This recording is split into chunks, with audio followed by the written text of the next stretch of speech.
Now what I want to show you here is I want to take this training one step further than you've probably seen in any other training. I decided to create 10 shirts, and again, this is just for example purposes. I don't expect any of these shirts to sell very well. They might not.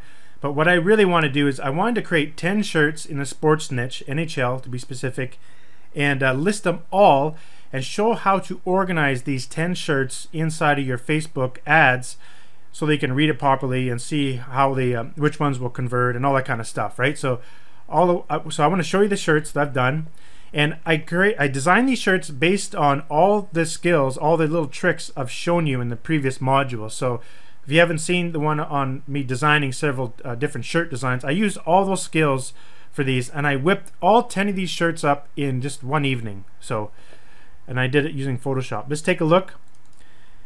And what I'm going to do here is I decided to go with my bleed concept. So let me tell you the little story of this. I did mention it in another video, but let me go back into my Teespring. I listed this shirt here a while ago, and I didn't do very well. I lost at least $100 on it, maybe even more. And actually, I think I did. It was like $150 or something I lost. So I spent like whatever, like almost $400 or whatever, and I only made that much back. So I lost a lot of money. It was just ridiculous. I kept pushing it and pushing it, and because what happened is when I listed it, I got a sale within, I swear, like 5 minutes of listing the shirt. I was like, wow, that's a really good signal right away. Not all the time, but sometimes. I thought this is gonna sell. I'm gonna tip and make a bit of profit, and I kept pushing it to tip it and tried a whole bunch of things, and it just didn't work out at all until I realized I completely messed up. And like I said in that previous video, is it's definitely a little embarrassing given I'm supposed to be a hockey fanatic. You know, Canadians are all hockey and all that stuff. And you know what? I gotta admit, I don't watch hockey that much. A little bit. I enjoy it once in a while, but the thing is, if you read the shirt here, it says win, lose, or tie. Well, there's no ties in NHL anymore, so I kind of messed up there, right? And I should have clued in that the majority of the sales were coming from females, and I am just guessing here that maybe females didn't realize that there was no more ties in NHL. But in any case, even if you're female or male or whatever, if you're going to buy this shirt, you're obviously a die-hard Bruins fan. So you most likely know there's no more ties left in NHL. So what that tells me is that female or male or not, whatever, it's that they're so passionate about that team that they don't care that the shirt is incorrect. So that tells me that there's some potential there, right? So that's why I decided to include the Boston Bruins in this actual this example, because even though they're not in the playoffs anymore, there's some passion there, because that's what I'm guessing from that failing design. Still, they bought even though it was incorrect. So I changed the design around because people said they were loving the design. So I figured I'd stick with the design concept, but I'd change it around. So instead of it saying win, lose, or tie, I'll bleed black and gold and until I die, I'll stick with the bleed concept, but I'll bleed black and gold until I'm dead and cold. So this is sort of a theme that was running around Teespring quite a bit several months ago with all the NFL teams and stuff. And I do got to mention, you got to be very careful with trademarks and copyright stuff now, because people are sort of cracking down on that. So I had to be careful not to put any real distinct like logo or anything like that within the shirt. I just made the B the similar font, and I used their colors, and that's it. And in fact, I will not put Boston Bruins or anything, or no NHL, nothing like that. None of those words on the actual Teespring campaign page at all. In fact, I didn't do that on this. So if I click over here to this one, you'll see that nowhere in this page do I mention the Bruins, NHL, hockey, nothing like that. Just to be on the safe side. Even my link up there, bleed BG die, like I don't have anything to do with NHL in there, so it's not easy to find in Google. And in fact, I should have actually not show this in Google, so I'll click that now, just to be on the safe side, right? Because it doesn't matter if a lawyer comes from the NHL and says we don't want the shirt on there just because I'm having a bad day, and Teespring will do it. It actually doesn't matter what the excuse is. If NHL says stop it, Teespring will stop it. Period. And that's just the way that the law works, I guess, from what I understand, what I've been reading. And I am no lawyer, so please don't take any of my advice and go with it. You know, I have to say that you have to take consult with a lawyer if you want, or at least consult with someone that's familiar with law or something like that. But I sort of just follow the rules vaguely almost, but I just make sure that it's not like really obvious, right? And I use that one test all the time. It's like, put yourself in a position of owning the Boston Bruins. If I look at this shirt, will I say to myself, you know, would you accept this? Being the owner of Boston Bruins and the Boston Bruins logo makes us money. Looking at that shirt, I'd be like, whatever. It's not that bad. There's no logo in there. So, but if I saw like anything more distinctive than that, then I'd be like, probably not, right? So that's how I do it. Now let's take a look at the other ones. I got this one, and then this team, and then the other 4 teams in the NHL right now. So that's the LA Kings. So I came up with this design, and I had to change it a little bit because of the rhyming of it. So I will bleed black and white until I'm dead and white. A little different saying. I've actually never seen that saying before. I just came up with it, and I made sure that I did not use their crown. This is completely different crown. The only thing that's similar are these little hockey sticks, and they're not exactly the same either. So I just made sure that it wasn't the same. But when you look at it, it gives you the King sort of flavor to it, right? This one is the Blackhawks. I'm definitely taking a risk by using a version of their feathers. It's not exactly the same as their feathers, but it's sort of similar. So it's a little bit of a risk, but it's really easy to swap that out with just normal feathers. I was actually playing around with it on my Photoshop here with different versions of the feathers. Like I can show you what I was doing here, like something like that or like that, right? But I'll just leave it like that for now for this example. And then there's the Montreal Canadiens. The only thing I'm a little bit worried about is having the H in here, but I don't think it should be that much of a problem. And of course, whenever I think of the Montreal Canadiens, I always think red for some reason, so that's why I stuck it on a red shirt. And then there's the New York Rangers. When I think of the Rangers, I think of a blue shirt.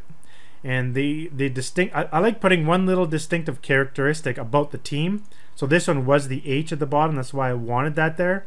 And of course the band. These are like the bands you see on their jersey or around their arm or on their leg. I guess they're shorts of their whatever they're wearing. And then the distinctive characteristic here is this sort of shield thing. And so it's kind of similar. And also this bar line here. So if we actually look at the real logo, let me see if I can bring it up here. The real logo, you can see that there's this bar here, then the actual word at the top, and then this is sort of similar outline as the shield. So if you're a fanatic in New York Rangers, you'd recognize that. So those are the 4 shirts for this, and sorry, 5 shirts. And so what I did is I created 2 different styles of shirts. So this is the first style, is the bleed concept. I'll bleed black and red until I'm cold and dead. And this one is same thing. I'll bleed blue and red till I'm cold and dead. Same blue and red, cold and dead. And then black and gold till I'm dead and cold. I'll bleed black and white until I'm dead and white. So those are the first 5 shirts. And what I'm going to do is I'm going to put all those 5 shirts into one campaign in Facebook. And I'm going to use page post engagement for all of these because it applies to a really passionate niche. And a very passionate, you have to be real passionate to buy these things, right? Now let's go to the second one, and I simply just expanded upon what we did in one of the design examples, which was this one here for Montreal Canadiens. Just one more before I die. Same with this is the New York Rangers, so I used their color band there, and I actually embedded the shield in the E. So this one here is the Blackhawks again. I used the band and also to put the feathers in the O there. And this is the Boston Bruins. I used the similar font as they have for the B of the Boston Bruins. And then the colors. And then the Kings, I used the crown, and then they have the silver. It's actually aluminum is the official color. In white and silver again, a band on their arm, or I think on their jersey. I think it's on their arm, I can't remember. But those are the 10 shirts that I want to list. Oops, I don't want to delete that. So what I want to do first is list all 10 of those campaigns within Teespring. And I'm going to use just pretty much the exact same copy that I did for this one here. It'll be nearly identical to this. So I'm just going to put the name of the shirt at the top, just what it says on it, and just I'm going to put this exact content on each of them, except all I'm going to do is just change this and then change the ending date, the expiring date, and that's it. That's all I'm going to do for all of them. So, and what I'll probably do is just show you maybe one or two of me listing it, just because there's no point in me showing you all 10 of them. Okay, let's get started. So what I'm going to do is I'm going to list the first one. Then I'm just going to basically do the same thing for all the other ones. So I'm going to do the Blackhawks first. So I'll go black shirt. I'm going to upload my own image, art. Click to upload, and I'll go to NHL Blackhawks, and we'll do the bleed shirt first. And the one is, there it is, bleed final. That's the one that I created, the final one. So let's go here and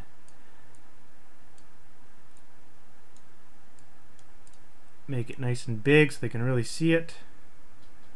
That looks good. Maybe, all right, that looks good. I'll go ahead to go next. I can do 20 shirts. I want to make sure I got $10 profit, and all these shirts only have a maximum of 2 colors, except for the Kings. There's only 1 color. So let's go. I guess it's only 1 color for the bleed shirt. The other one has 2 colors. Let's do 19. What would be 19.99? My last one was 1950, so I'm going to stick it at that. The other one I did for the Boston Bruins, 1950. In fact, I just went into my analytics here for my that shirt, the first Boston Bruin one I did. You see most of the shirts that sold were just the tee, and then a few women's there. So, and I did it at 1950 was the cost of it. Yep, so we'll just stick at that, and I just had the 3 shirts there. So okay, I'll do something similar here. I'm going to add the tank top, the women's tee, and I might as well add the hoodie. Why not? So the hoodie I always put at 39. Now I usually like getting $10 profit here, but I'm just going to keep it like this. I'm going to go 21. What if we did 21 here? That'll bring me up to $11. So, but let's just stick at 19. So one thing I like doing is you make 1950. The cheapest one is the front shirt, and then you have all the other ones. You notice are a little bit more expensive. What that does, it sort of forces the consumer to make a decision just to buy the front one, because they'll go and hit that drop down here, and I'll be like, oh, this one's $21, this one's $21. I'll just get this one. So it forces them to sort of take action on this one. Now I haven't proven that. That's just a theory, but it seems to work most of the time. I notice no matter what, the front shirt always gets the most sales, period. It's always the way it is. So if you do that, it just enforces it just a little bit more. So let's stick with that. So I got 20 shirts, and we got our prices set. Let's go next, and we'll set the title. I'll bleed black and red till I'm cold and dead. So I can't get that in there. Let's try till. Nope. Remove that first word. You can only put maximum 40 characters, so that's good. Bleed black and red till I'm cold and dead.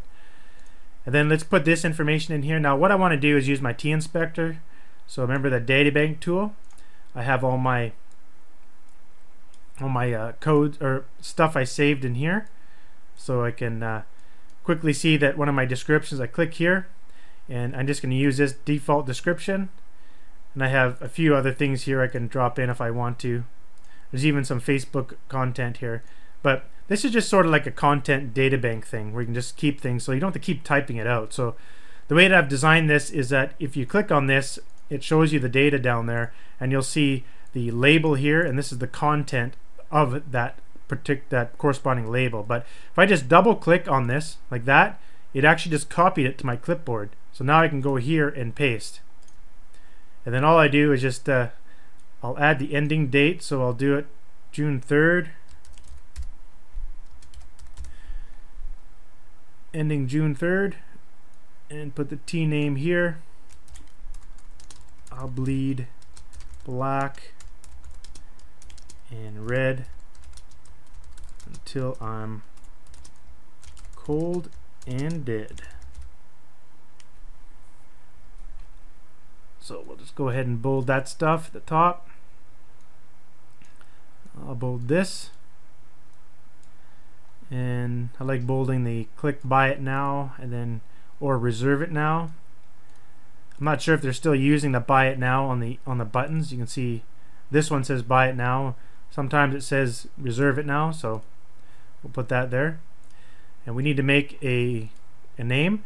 And what I do is, in this particular case, I don't want any keywords at all in the name of the actual URL. So I'll just do like let's say bleed red black to the cold and dead, and give it number 1. I can do something like that. You know what? It doesn't even matter. You can just put a random. Sometimes I just put a whole random number in there, and that's it. You know, then it won't even be searchable at all. So you know what? That's all I'm going to do. I'm just going to put a random number in there. So it doesn't really matter because I don't even want it to be searched on Google anyways. I'm just going to use Facebook. So we could just do a plain number like that.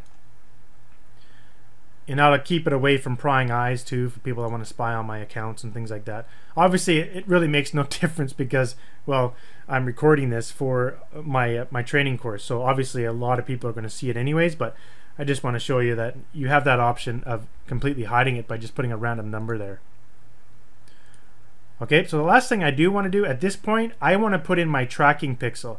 I talked about that in a previous video. I love putting bit.ly tracking pixels within the content of my description so that I can track real time who's coming to my page by going to bit.ly and just seeing the traffic like this here. This was for our other one there. You can see it real time what's going on. So you can see it actually totally stopped. Traffic there has completely stopped there since I turned off the ad, so it's all in real time. And to do that, I'm going to use T-Inspector because it is so much easier to do it with T-Inspector than do it manually. And so all you got to do in T-Inspector is I'll just close my data bank and just bring up the trackers, and you do have to define an FTP profile and your bit.ly access token. I show that in the help videos inside of T-Inspector, and to get to the help videos, just click the help button right at the top bar right there. But let's go ahead, and all you have to do is I'll just enter in whatever name I had here. So I could just take that, right click in whoops.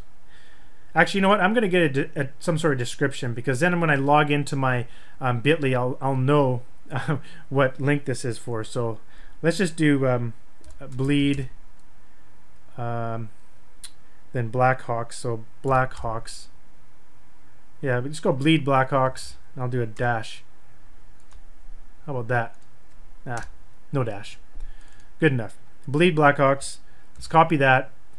Come over here and put that in the bit.ly label. And all you have to do is create this button, or click this button. Oh, looks like oh yeah, I changed my FTP profile thing, so I got to go change it. 1 second. I simply, when I changed my password, I forgot to update the actual my profile, so I had to hit update here. So now that it's updated, click close. Now it's going to work. There we go. Good to go. Now we take our link here, copy it. So what this software did is it basically took the it created a pixel, just a little tiny image, little small tiny image, only 1 pixel big. The software created that and then uploaded it to my server, and then it created a bit.ly link. And so this link points to an image. It points to a tiny little image located on my server. And I'm going to take that tiny little image and I'm going to embed it in here, my description, as an image. And I'm going to use the bit.ly link. And so what does that do? Every time my page shows up, every time someone visits my page when it's live, bit.ly will register that as a click for that link, because it's calling the image. The page is technically calling the image, rendering it to the page, and it registers that as a click. It's a sneaky way of basically finding how many people are going to my page, basically, using bit.ly. So if I go to bit.ly and if I look at my links and refresh, you'll see there's my link. I've had 1 click so far, and that 1 click is because I've entered it into this description. So now I'm all good to go, and I'm going to do this exact same thing for all 10 other shirts. Sorry, I guess there's 9 other shirts. And so there's 5 shirts there's 2 designs, and each design has 5 NHL teams associated with that design. So there's 10 shirts total. So I'm going to go ahead and list all 9 other shirts exactly in this same manner. So first, let's go ahead and launch this campaign here.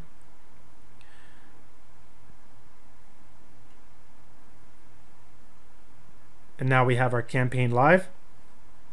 And I'm going to go ahead and apply that to all of the other designs right now, and we'll be right back. So out of those 10, I've actually listed 8 so far, so I have 2 more to do. I figured I'd just show you the last 2 real quickly here. So launch campaign, and just show you how quick you can get it done here. And I'm going to do the Montreal Canadiens. It's going to be the One More Before I Die design. So add my image here.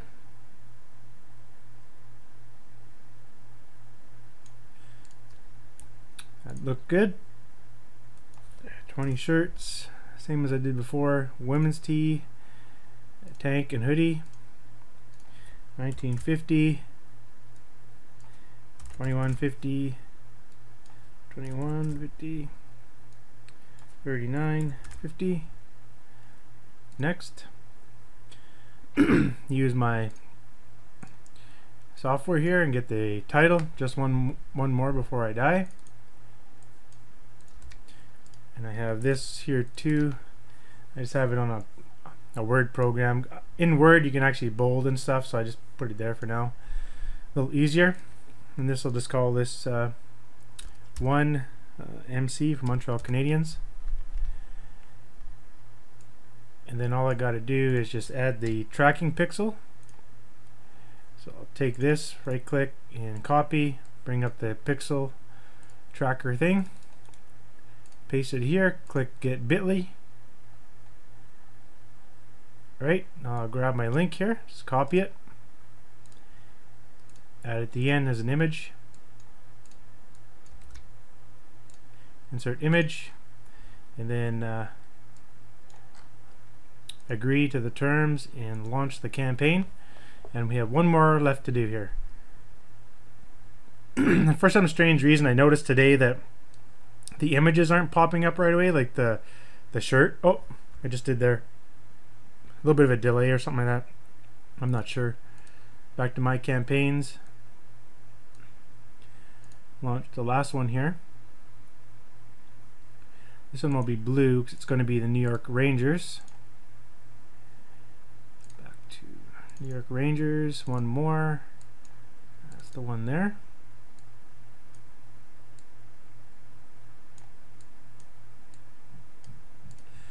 Now there's one thing I want to check here while I'm looking at that.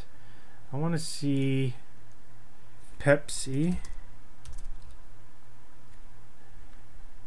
Just want to make sure I'm not stealing the logo. For some reason, it just reminded me of Pepsi, so that's why I just want to look quickly here. More images. Yeah, we should be okay. That was the one I was thinking about right there, but it's a little wavy. And plus it's red on top, blue on bottom, and this is different. Okay. Just a thought. You never know. Definitely don't want Pepsi coming after me. 20. Women's tee tank top hoodie. And you'll notice that the women's tee doesn't have quite the same color, so I just selected a blue that's kind of close. The little color picker thing there. 50, 21, 50, 39, 50. Next.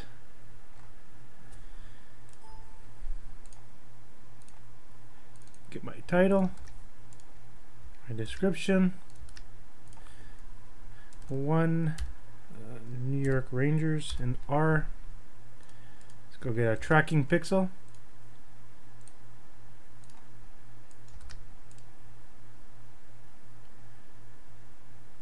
Okay, copy that. Let's add it in here. And list.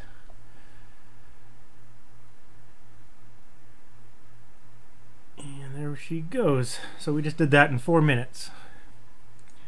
Pretty quick once you got everything sort of going there. So let's go back to the campaigns, and what I want to do is go down here and make sure they're all selected for do not show in Google. There. Make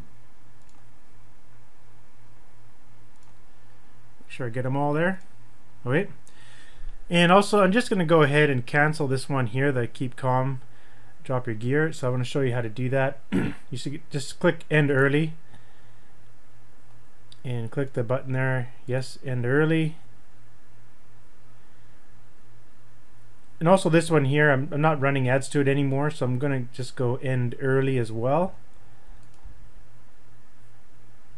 But I will get paid from that one. So I'll just end that one as well. So now I got 10 active campaigns. And what I'm going to do for each one of these campaigns is I'm going to go in. Yeah, you see that some images are not coming up here. It takes a bit, I don't know, some sort of delay. I'm going to take all these campaigns, all 10 campaigns. I'm going to go to advanced for each and every one of them, and I'm going to add a conversion pixel from Facebook. So I'm going to go create 10 of them and add them individually for each one.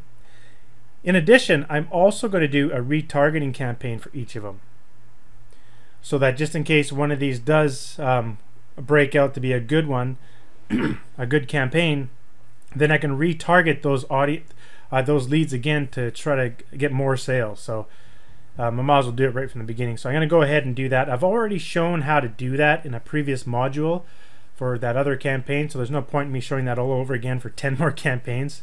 So I'm just going to go through and grab the conversion pixels from Facebook, just like I showed in the other video, and also the retargeting, set up the retargeting audiences, and add the audience pixels, audience thing in here as well. So this one already has an audience defined in it. Interesting. I'll have to change that. Anyhow, I'm definitely going to put conversions for all of them. This is a little bit confusing. I thought there's custom audiences for each one. It seems like they added a custom audience to all my...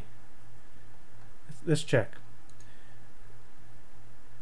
Let's go down to say this one here. That's really weird. They stuck the custom audience in all of them. That's not what I want. So what I'm going to have to do is come in here and delete all of these and save them, because I don't want a custom audience for all of my campaigns. I want individual custom audiences for one design, because obviously I don't want to retarget like Montreal Canadian fans to Boston Bruins or something like that. You know, like there might be a lot of backlash there. I'll basically be spending money for nothing because they won't buy it, right? I'm not going to send, you know, the Boston Bruins shirt to the Canadians fans, because they obviously probably wouldn't buy it. So, all right, so I'm going to do that, pause the video, and get all those done.